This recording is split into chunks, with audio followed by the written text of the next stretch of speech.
Hello and welcome to March's edition of the Monitoring Academy newsletter. My name is Shaun Rodger and with me is not Mark. Would you like to introduce yourself? My name is Oneil Richardson and I work in the ITM Level 2 team as well. Excellent. Thank you very much, Oneil, for stepping in this month. Mark is away at a conference, so can't be here for the newsletter this month. Lucky him.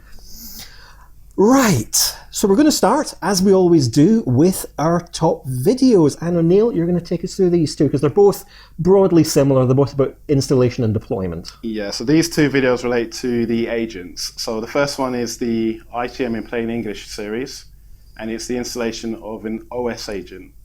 So John Round has produced this video for us, and it just takes you through the steps of installing the agent via the command line.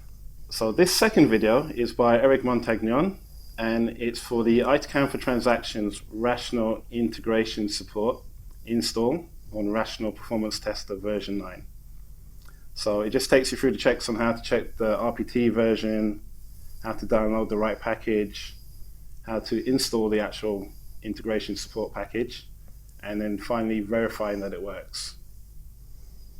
Okay, so it's a good video from Eric. That's right, they're two very good videos. I quite like this ITM in Plain English series that John's doing, just kind of going through basic stuff for ITM, stuff that might not be best described in the documentation and laying it out for our customers. So yeah, two really good videos this month. I hope you guys find them useful. So this month we have 4 blogs to look at. The first one is by Kevin Baldwin, and it's related to understanding response time measurements as seen in the response time workspaces.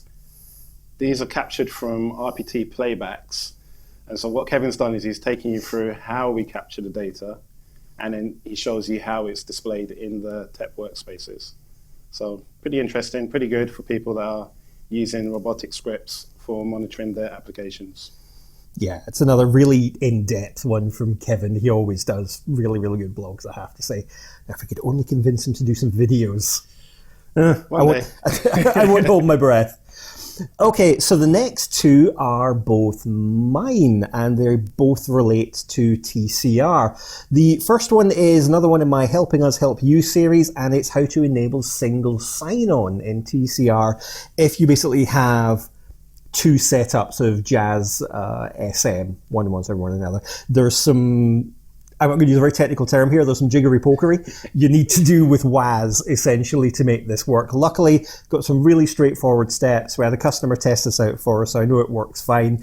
The one thing I will say is if you do this, it's not something you can easily just back out. You can't just turn it off again. Okay. So if you're going to do this, make sure you've got a backup of your systems before you go making these config changes, because once you've done it, you're kind of stuck with it.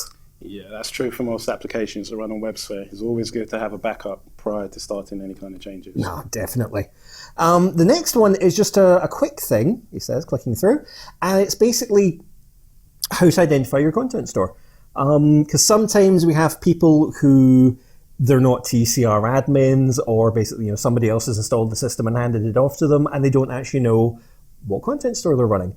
And this is really important when you're logging a PMR with us, because as you should all know by now, we do not support Darby in a production environment. Please don't run Darby. So it's really simple to check. If you don't know what it is, you can either look it up in your Cognos configuration, it should say it there.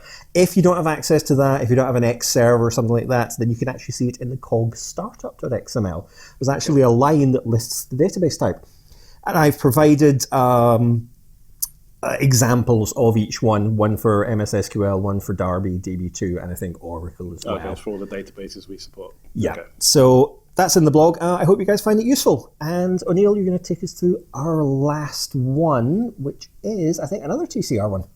Okay, so this last blog is talking about manually importing Cognos agent reports into TCR. And what's happened here is that some of the image files are not put into the right locations.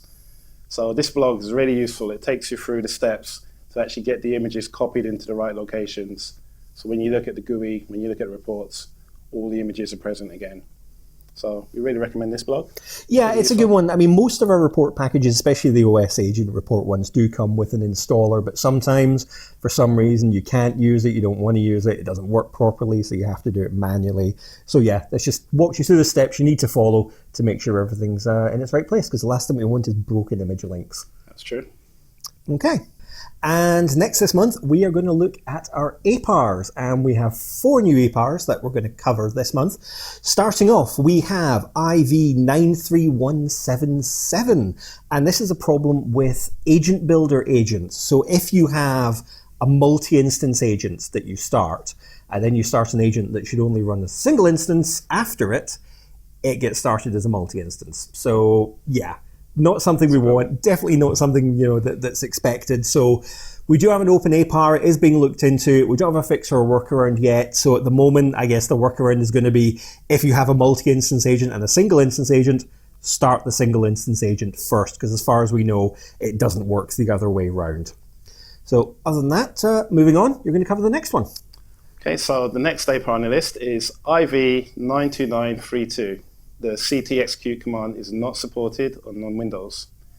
So basically this is a documentation update that we've got in there for you, and it's related to running SOAP commands. And as the APAR says, it's not supported on non-Windows platforms. Yeah, that's it. Short and sweet, I'm afraid. There's no workaround, there's no fix. It just doesn't work, I'm afraid. So for those of you on AIX, Linux, any variant thereof, yeah, you're not going to be able to use CT execute for take actions. So sorry, guys. Moving on, we have our third one, which is IV92310. And this is another doc APAR. It's to do with the TACMD create system list syntax. The documentation for 6.3 FixPack 2 seems to suggest that when you run this command, the -M and -T switches are optional. They're not. They're not. You have to have both -M and -T, or the command will just fail. So we're going to update the documentation, just make sure that's consistent. So apologies if any of you have run into this and been confused as to why this doesn't seem to work. That's our mistake. So we're going to get the documentation updated and back out there. Okay. And our last one. So the last APAR on our list is IV92505, and this is related to a clickjacking vulnerability that we found. And basically this APAR just tells you the details of the vulnerability and where to find a temporary workaround on the OWASP website. That's the one. So yeah, this is in the Managed Tivoli Enterprise Monitoring Services, the MTEMS GUI, which most of you should be familiar with. So at the moment, we don't have a specific IBM fix for it, but as it is a vulnerability, it's something we will be looking into, and we'll keep you guys posted if we get any more information on it. Yep, so finally, to add to the APARs that are currently out there, with the advent of ITM 6.3 FixPack 7, we've actually seen that a lot of the ITCAM agents have been broken by this FixPack. So there are currently 3 APARs out there for the different ITCAM products. So I'll just quickly give you those APAR numbers. For the ISM agent, it's IV93927. For the transaction tracking agent, it's IV93999. And for the response time agents, it's IV93911. So just a couple of APARs to keep an eye out for. If you're using ITCAM with your ITM environment, be careful with FixPack 7. Yep, definitely. So this, as Oneil said, it affects every ITCAM agent as far as we're aware. So it is something we are looking at fixing as quickly as possible. So if we get anything more, then we'll put a blog or another flash out about it, and we'll keep you guys posted. Yep. Okay, so moving on to the flashes section, we've got 3 to cover this month. Mm-hmm. So I'll do the first one. This is the support for the IBM Infrastructure Management Dashboard on SLES 12. So this has been officially added with ITM 6.3 FixPack 6. Yeah, nice and straightforward. So yeah, if this is something you want to use on SLES 12, just make sure you're on a minimum of FixPack 6 and you will be fully supported. Moving on from that, we have some more vulnerabilities, unfortunately. We have vulnerabilities in both EWAS that comes bundled as part of Tivoli Monitoring, and the IBM Java Development Kit. So both of these are actually fixed. They're bundled into the same fix, which is an EWAS interim fix. Now, if you look at either of these flashes, then we've got a link to go and download it and a tech note for each one with some more information. So if you are running Tivoli Monitoring, as with all vulnerabilities, we would recommend this is something you get installed as quickly as possible. That covers the flashes for this month, doesn't it? That is it. That is it. So we're moving on, and our last section is DW Answers. So we're going to start off with one that is related to deployment of the Universal Agent. And sometimes it will fail with a KUI CAR 011E message. And basically this talks about why this happens. And essentially it's because when you do TACMD add system for the Universal Agent, there are some additional steps you need to follow. Specifically, you need to make sure that you've added the ua.config property to the command. If you don't add this, it's going to fail. So we've got a good answer that basically just talks you through it, provides syntax for it, and actually shows you an example command. So yeah, it's really handy if you're using Universal Agent. Give this one a look-see. So Oneil, I think you're going to cover the next two for us. Yep. Okay, so the next DW answer that we're going to talk about is one that's talking about the agents that are listed in the ITM6 documentation. So the DW answer actually gives you the link to the product codes, and it actually discusses why some are not in that list. So the list is not definitive. And it's also quite useful because it actually talks about why the agents have got different codes. Some are reserved for use but never came to fruition. Some are actually reserved for use by third-party and business partners. So it's actually a good DW answer we recommend that you go and read just to understand about the agent list that we've got out there, the product codes, and how definitely. So I'd actually like to say thank you to Doug for answering this one, because yeah, we've actually both learned something from this one. Yeah, we have. So yeah, really good. Thank you very much. Okay, and the last one that we're going to look at is talking about using the console. So the console can be used in an interactive way if you're running it on Windows. By that we mean you can run multiple commands at the same time. It doesn't seem to quite be the case on Linux and Unix. So we've had a customer report that they can't run multiple commands in an interactive way. So if you look at this DW answer, it actually goes through how to run that command on a Linux machine. It gives you links to the Knowledge Center, and it actually gives you a working example of how to do this on Linux. So again, another useful answer.